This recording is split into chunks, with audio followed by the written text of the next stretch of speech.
छोटे से ब्रेक के बाद एक बार फिर आपका स्वागत है न्यूज 24/7 तक। मैं हूं आपके साथ निशा नामदेव। आइए रुक करते इस वक्त की बड़ी खबर की ओर। मुख्यमंत्री डॉक्टर मोहन यादव ने आज भोपाल में आयोजित पर्यावरण सम्मेलन में सहभागिता की। इस अवसर पर उन्होंने वृक्षारोपण के महत्व के बारे में बात की और कहा कि अब से जन्मदिन या अन्य किसी विशेष अवसर पर यदि कोई पौधा लगाना चाहता है तो उसे जगह उपलब्ध हो, इस दिशा में प्रयास किए जाएंगे। उन्होंने कहा कि हम उस संस्कृति के पुजारी हैं जहां भगवान भी तुलसी जल के बिना भोजन ग्रहण नहीं करती और बिना बेलपत्र के बाबा महाकाल भी प्रसन्न नहीं होते। हमारी पूजा पद्धति में भी पर्यावरण का बहुत बड़ा महत्व है। मुख्यमंत्री ने कहा कि हमारी संस्कृति में प्रकृति से अभिन्न जुड़ाव है। सम्मेलन में मुख्यमंत्री ने कहा कि चाहे वंदनवाल की सजावट हो या पूजा के कलश के नीचे आम के पत्ते रखने की बात हो, भारतीय सनातन संस्कृति में सभी पर्व व त्योहारों में प्रकृति और पेड़ पौधों की महत्वपूर्ण भूमिका है। हमारा यहाँ सनातन संस्कृति हर कदम पर प्रकृति से जुड़ी हुई है। हमारी जीवन शैली से वसुधैव कुटुंबकम का संदेश जाता है, इसलिए हमें पेड़ों को सहेजना चाहिए। जब तक जंगल है तब तक ही जीवन है। जंगल के बिना जीवन संभव नहीं है। भारत का दुनिया में इसलिए महत्व है क्योंकि हमने समूची वसुधा को एक परिवार माना है। हमारा कुटुंब मानवता है, हमारा विचार शांति है और हमारा दर्शन प्रकृति के साथ जीने का रहा है। हमारी साहित्य रचना भी भोजपत्र पर हुई है, इसलिए हमारी संस्कृति की जड़ें ही प्रकृति से जुड़ी हुई हैं। इसी के साथ उन्होंने कहा कि अब से जन्मदिन या किसी अन्य विशेष अवसर पर यदि कोई पौधा लगाना चाहता है तो उस जगह उपलब्ध कराने का प्रयास किए जाएंगे। कोई भी त्योहार बिना हमारे आम के पत्तों के साथ कैसे चल सकता है, जब हमने मंगल द्वार की सजावट नहीं करे। कोई पूजा पाठ कैसी हो सकती है, कलश के नीचे आम के पत्ते नहीं आए। हमारे यहाँ परमात्मा ने कदम कदम पर, एक नहीं दो नहीं, लगातार हर बार परमात्मा ने प्रकृति से जोड़ करके तो हमारी अपनी पूरी सनातन संस्कृति की रचना बनी है, जिसमें हमारे लिए ये जीवन में परमात्मा ने एक विशेष कृपा की कि न्यूनतम संसाधन के साथ हमारे जीवन की शैली विकसित करें, जिसको हिंदू जीवन शैली कहते हैं।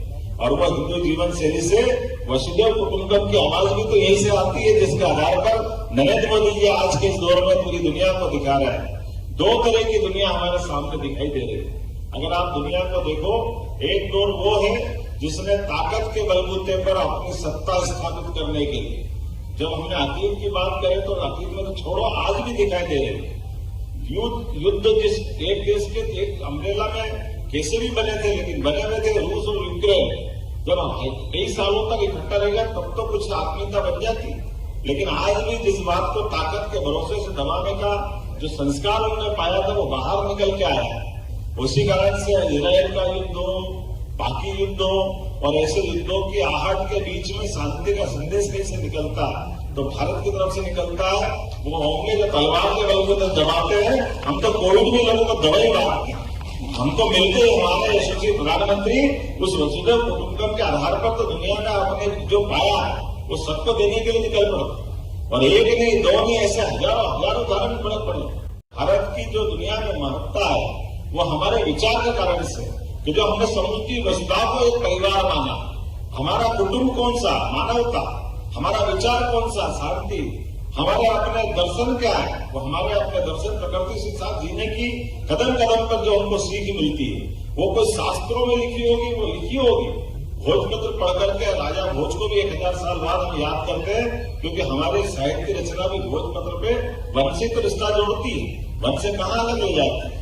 हमारे लिए तो एक नहीं दो नहीं, अगर अपना दूर दराज जंगल में भी कोई अलग निरंजन करता संत तो उनका जलने वाला सामने जिसकी वो धुनी तापते हैं, बिना वृक्ष की कोई धुनी ताप सकता था, लेकिन जलती धुनी एहसास कराती है कि जब तक जंगल है तब तक ही जीवन है।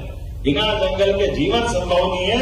ये जो कदम कदम पे हमको सीख मिलती है, वृक्षों का बैंक होना चाहिए। निश्चित रूप से ये कोशिश करेंगे कि हमारे नर्सरी के माध्यम से यहाँ पर ये खास करके स्थानीय निकाय में कहेंगे कि पहले तो बरसात के समय रखते थे, अब पूरे साल भी रख सकते हैं कि कोई अपने जन्मदिन पर या कोई खास अवसर पर लगाना चाहे तो वृक्ष को मिले।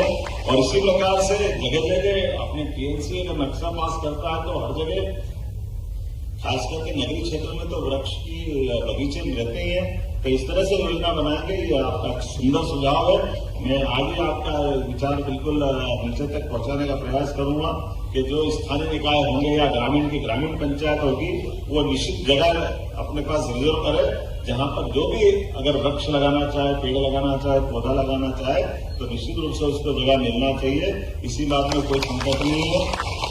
आपने दो और अच्छी बात कही। आपने कहा सोलर पैनल वास्तव में बात सही है, बिना बिजली के हमारे यहाँ ये आज का दौर तो इसी प्रकार का है, लेकिन बिजली के लिए अगर परमात्मा ने शुरू से गुंजाइश निकाली और यशस्वी प्रधानमंत्री ने उसका अभियान लगाने की बात कही है, तो सोलर सिटी आपने सांची को बनाया है। इसी अभियान को आगे चलाते हुए जहां जहां हो सकता है निश्चित रूप से सोलर पैनल के लिए अपन आगे बढ़ेंगे। और आपने प्लास्टिक को उपयोग खास करके सिंगल यूज प्लास्टिक की बात कही है, मैं उससे भी सहमत हूँ। सरकार के आधार पर समाज को भी जागृत करेगा और समाज आप अपनी सबकी आवाज सुन रहा है। निश्चित रूप से प्लास्टिक के खतरे हम सब पहचानते हैं। मैं इस बात के लिए यशस्वी प्रधानमंत्री को धन्यवाद देना चाहूंगा, जिनने जम्मू कश्मीर जैसे एक तरह से आज़ादी के बाद जिस स्थान पर लगातार अस्थिरता बनी रही, जहां विकास की धारा अवरुद्ध हुई, जहां से आतंकवाद पनपा, ऐसी जगह शांति का संदेश देकर के न केवल ट्रेन की सौगात दी बल्कि उच्च शिक्षा से लेकर के सभी क्षेत्रों में जम्मू कश्मीर को देश के अग्रगण्य राज्यों में एक स्थापित करने का स्थान बनवाया। मैं ये देश की एकता अखंडता के लिए माननीय प्रधानमंत्री के इस योगदान को कभी न भूलने वाला काम एक तरह से बताना चाहूँगा।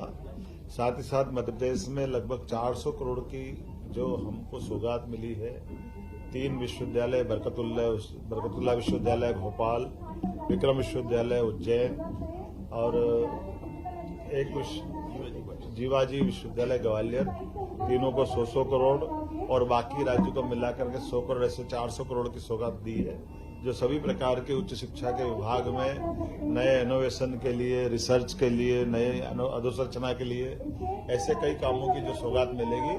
मैं यशस्वी प्रधानमंत्री और यशस्वी शिक्षा मंत्री दोनों के प्रति आभार मानना चाहूंगा और उम्मीद करूंगा निश्चित रूप से उनकी आशा अपेक्षा के अनुसार मध्य प्रदेश का उच्च शिक्षा विभाग और मध्य प्रदेश सरकार देश के नंबर 1 राज्य में शामिल हो। बहुत धन्यवाद।